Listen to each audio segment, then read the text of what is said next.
Now, 34, he built the temple Tur Kalam for Anu Inanna Nana. Upon the command of Anu and Enlil, he destroyed the walls of Mari and Malkia. Okay, now that he conquered Mari and Malkia, he destroyed their walls.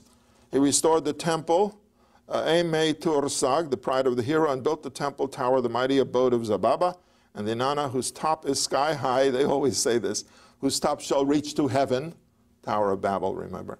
And thus he greatly increased the glamour of Zababa as well as of Inanna in a pious manner. 37, through the great power of Marduk, he overthrew the army of Turuku, Kakmu, of the country of Subartu. That's all in the hill country northeast of what is today called Kurdistan.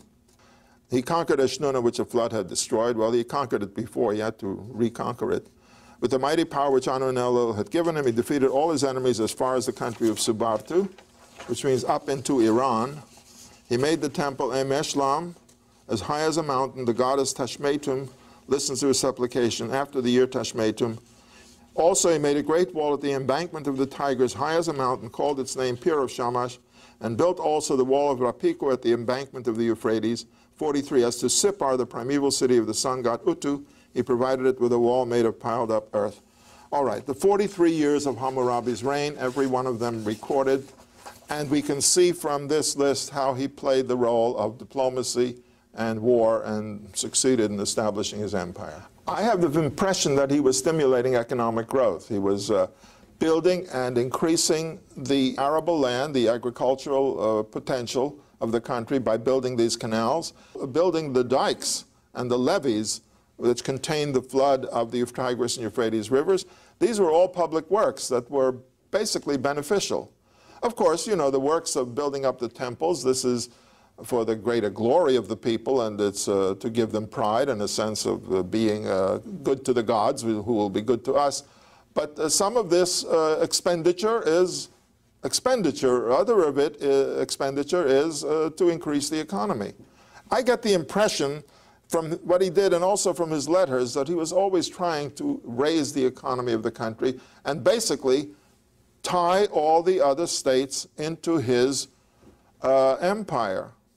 The other thing is that following this, we have to read the prelude to his code, because in the preamble to the code, he lists all of his conquests, and he lists all of the cities that he conquered and where he built temples to their gods and goddesses. So you can see he had a sense of empire, a sense of incorporating all of these. He lists 31 city-states that he incorporated into his empire. He was an absolute monarch. But you see, when we think of absolute monarchy, we have the state of mind of the Enlightenment of the 18th century, which is absolute monarchy is terrible. You have to overthrow it and establish democracy.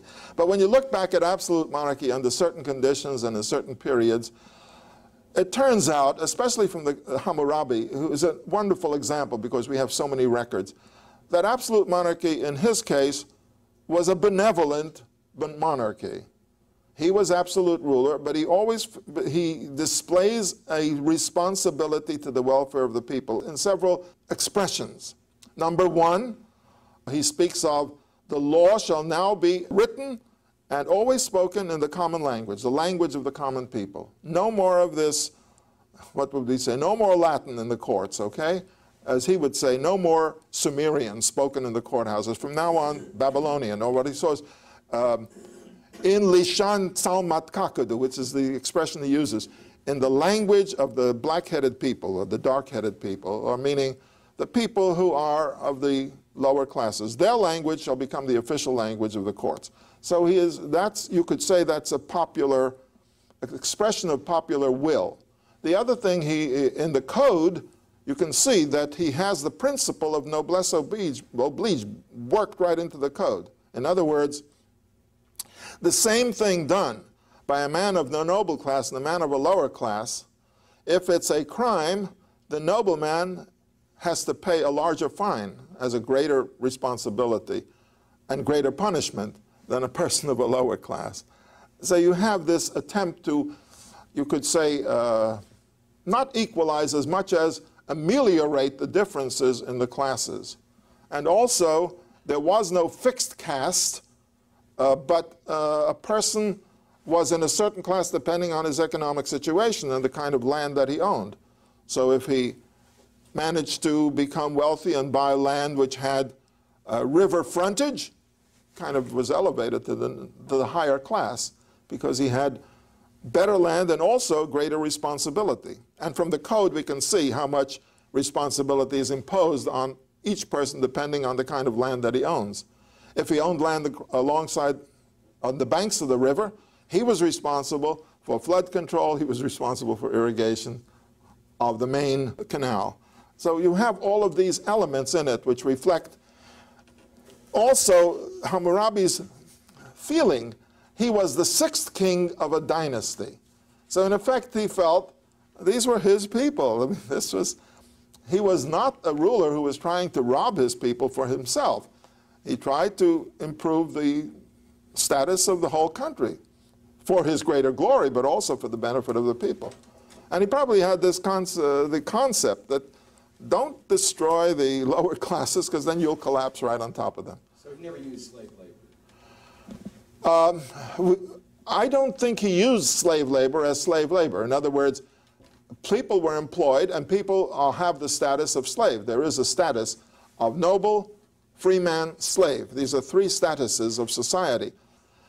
We have tablets, I'll describe some of them, where slaves sue their masters and bring them to court and get a judgment against them.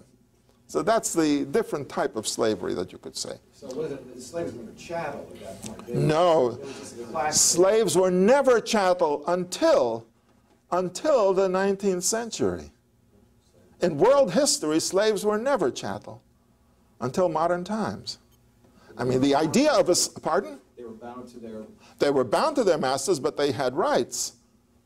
They could speak up. I mean, the masters bought them. You could buy a slave, and the Torah even describes purchasing a slave or a man going into slavery in order to pay off his debts. I mean, these things are there. But every slave had rights, and real rights, and was recognized as a human being. The slavery of the 18th, when did it begin? It begins in the 18th century and the 19th century of British colonies and the Americans and South Africa. This did not exist in antiquity. That's amazing. That's a modern problem, where a slave was bought like a goat or a horse, and you could buy him and sell him and do anything you want with him. This is more like indentured service. Exactly. Absolutely, yes. And when slaves were employed, they were not employed as slaves. I mean, they were paid. They were employed. What the Torah says, when you have a slave, meaning it seemed to be an indentured person who has to pay off his debts because there were no laws of bankruptcy, it says you have to pay him for the work that he did in addition to the fact that he gets free room and board and pays off his debt. You also have to pay him. Yes, they had to pay them, maintain them, and also maintain a certain standard of living. They had to provide them a standard of living. It's quite clear from these cases. As I said, once you see a slave suing her mistress in court and gaining a judgment against her, then you realize this was an entirely different system. Although she was called a slave, she was purchased. We actually have the tablet of her sale. Her mother sold her into slavery. And then later on, this same young woman sues her mistress. It's an entirely different system. So the year list of Hammurabi gives us a very interesting insight into Hammurabi's method of diplomacy and war.